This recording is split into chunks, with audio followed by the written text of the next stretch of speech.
مرحبا بكم. النهاردة إن شاء الله هنكمل على لفظة العلم أو رسمة العلم، ونشوف إيه مدلولاتها ونشوف هي كانت بتقول إيه.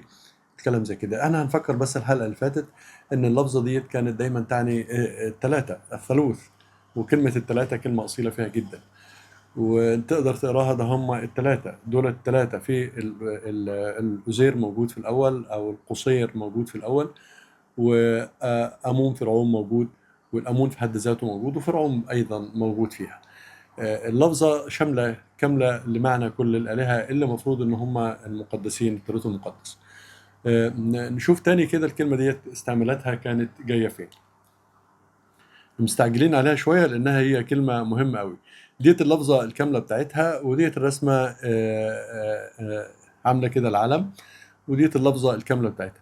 نبص كده على كتاب الدكتور علي فهمي خشيم، كان جايب فيها ايه اللي احنا بنقول عليه هي الفاظ الجاردنر عموما. يعني الكلمة التي تعني في الاستعمال العام في جميع نصوص العهد الاله او الله او اله.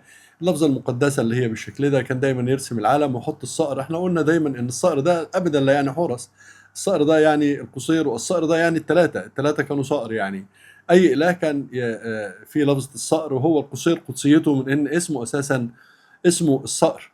تكتب كده اسم الصقر يطلع قصير. فعلشان كده كان هو يعني إله مقدس بشكل كبير قوي. دايما هتلاقي الكلمة ديت، اللفظة ديت دايما يجيبها ويحط جنبها الثلاث آلهة دولت، وهي شكل ايه مقدس منهم كده. نشوف كده كان بيستعملها فين. طبعا هو لما حط طائر السمان، لو كتبت السمان برا يطلع في آخر خالص فرعون زي ما هنشوف كده. وهنا دايما آلهة معبودات مذكرة. سيبك من كلمة هو لما عمل كده الرسمة ديت فقال لك مذكرة، هو مش مدرك للمعاني، يعني مش نظرية مذكرة. طب ما انت جيت في طب وهنا ما تنفعش لما حط الإلهة ديت. كلام غريب.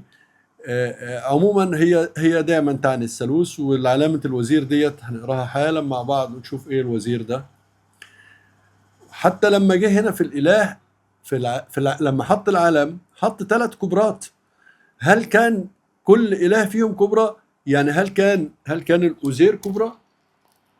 هل كان فرعون كبرى؟ مش مقصود ان الأوزير في حد ذاته كان كبرى، الكبرى اللي هي لأمون، لا، ثلاثة كبرى، لأن كل واحد فيهم يحتمل معنى الكبرى. فلما تيجي على هذا الإله جواه الكبرى اللي هي لأمون، والتاني والتالت وهكذا. فكان كل واحد فيهم جواه الثلاثة، واحنا ماشيين مع بعض في التسلسل كده نشوف. فلما جينا ربات آلهات وحط الثلاثة كبرى بشكل واضح، طبعا أبو الهول واضح جدا، يكون أو يصير إلهيا أو قدسي. أوكي، هو يعني هو مش مدرك المعنى، بس هو عايز يحط له أي ترجمة. هو فعلا هو قدسي وإلهي برضه، مفيش مشاكل. امرأة مقدسة وسحر أو أدب إلهي. ليه قال كده سحر أو أدب إلهي وبتاع؟ لما حط الكتاب، إيه حكاية الكتاب اللي جاب الكتاب هنا؟ طب ما انت اللفظة اساسا كتابات، في الاول خالص كتابات، فهو بيحط كتابات ويحط علامة التوازي ديت ويحط العلم ويحط الاله اللي شايله مفتاح الحياة اللي هو رمز الامون.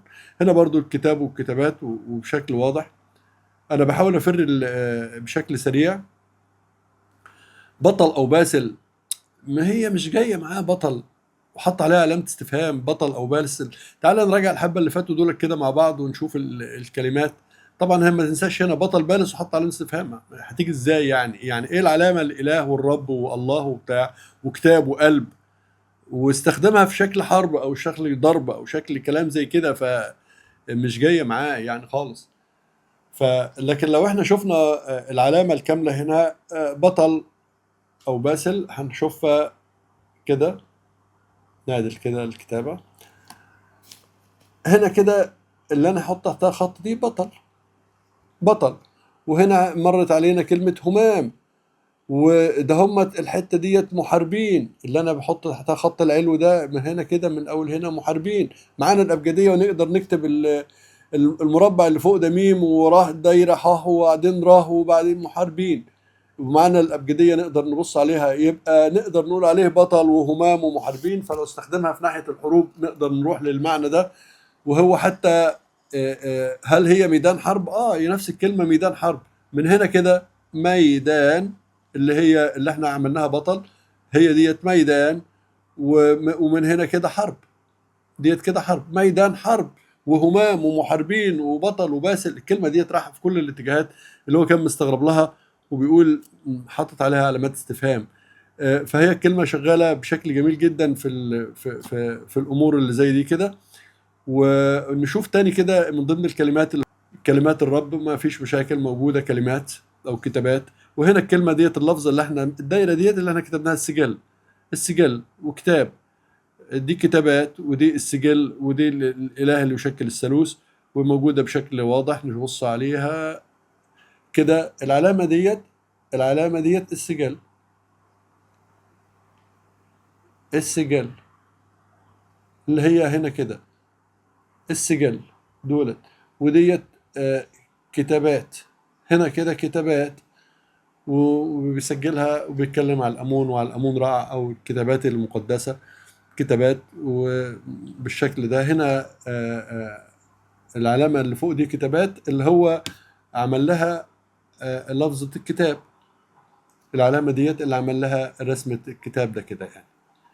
وديت السجل ديت، هو بيقول لك كتابات ومتسجلة، فحط العلامة الكتاب وحط علامة السجل، فبقول لك دي كتابات مسجلة للإله اللي هو العلم باسم فلان. يعني هي كده، يبقى احنا بنفك الرمز اللي هو كاتبه.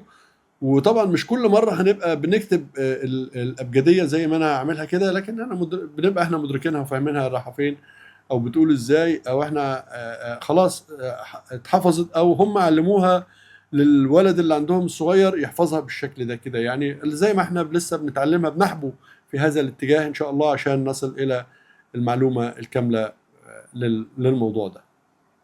نشوف هنا كده تاني مجمع الآلهة، هي فعلا هو مجمع آلهة مفيش كلام. وهو دايما حطتها هنا بشكل قدسي كده، اوكي جميل خالص.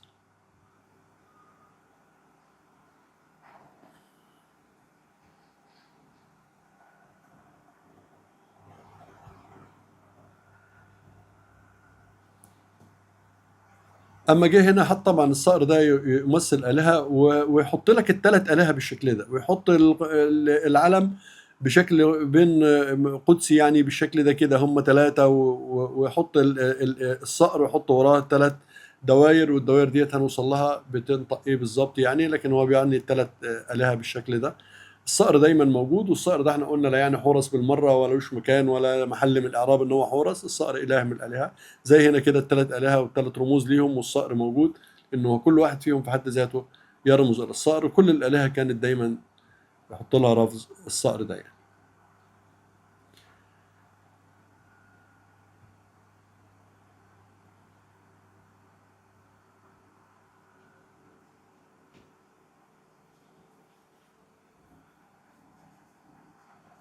هو هنا بيقول الاله العظيم ولقب كثير من الارباب، وحط برضو الثالوث المقدس ده بالشكل دوت. ده وضع سليم وصحيح مفيش مشاكل. هنا بيقول ثعبان مجنح ذو رأسين، ثعبان ذو رأسين مجنح وبذيل ينتهي برأس بشري. الثلاث رؤوس، الثلاث رؤوس الأساسيين على الكبرى كانوا يحتملوا. ثعبان مجنح ذو ثلاثة رؤوس وزوجان من الأقدام البشرية. هو في حد ذاته بيتكلم على الثالوث في هيئة الكبرى. الكبرى تحتمل الثالوث، وكل واحد فيهم في حد ذاته ثالوث. دي فلسفة العلامة دي الأساسية.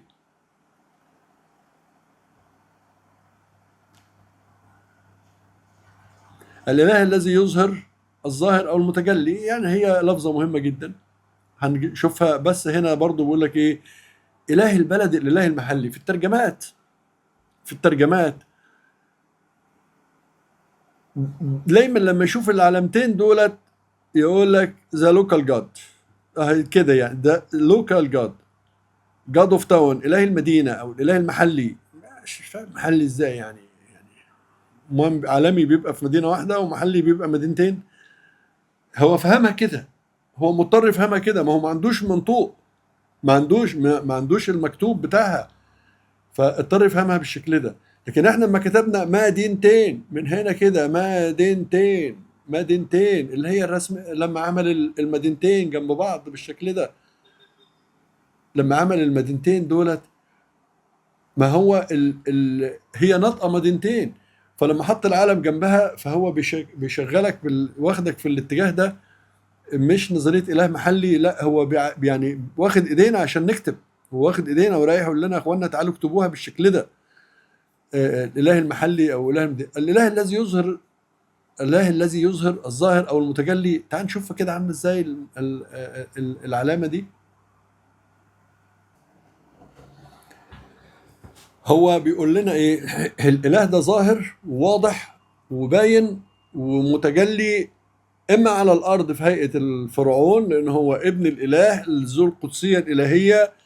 الفرعون ابن الاله ذو قدسيه الهيه، امتداد لهذه الدولة الثيوقراطية. أنا شرعية الفرعون لأنه هو ابن الله، ابن الإله، فله صفات الإله. أما كان بيموت كان بيبقى نجمة ويطلع للسماء زي نصوص الأهرامات جنب النجوم الكتيرة من الآلهة التانيين.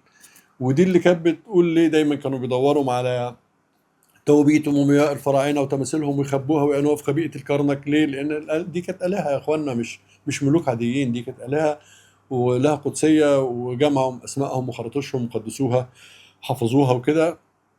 إن هذه الديانة كانت يعني كل الآلهة اللي ماتوا اللي هم الفراعين اللي ماتوا كلهم آلهة وأبناء الإله، ويجب المحافظة على آثارهم ومومياتهم وتماثيلهم بالشكل الموجود ده يعني. عموما هو هنا كان بيقول الظاهر متجلي يعني إيه؟ شوفها كده مع بعض. هي كلمة متجلي هنا كده ميم، طلع الرسمة فوق شوية. أنا بتكلم عمي، هم كانوا عميين. مي ودي الت ودي جيم ودي لام. متجلي وده ي، متجلي ظاهر كده هنا حرف الظا والهي ألف يعني مد، أو هي يعني ظاهر، ودي الراء. متجلي وظاهر، فهو كان الإله ده متجلي وكان ظاهر.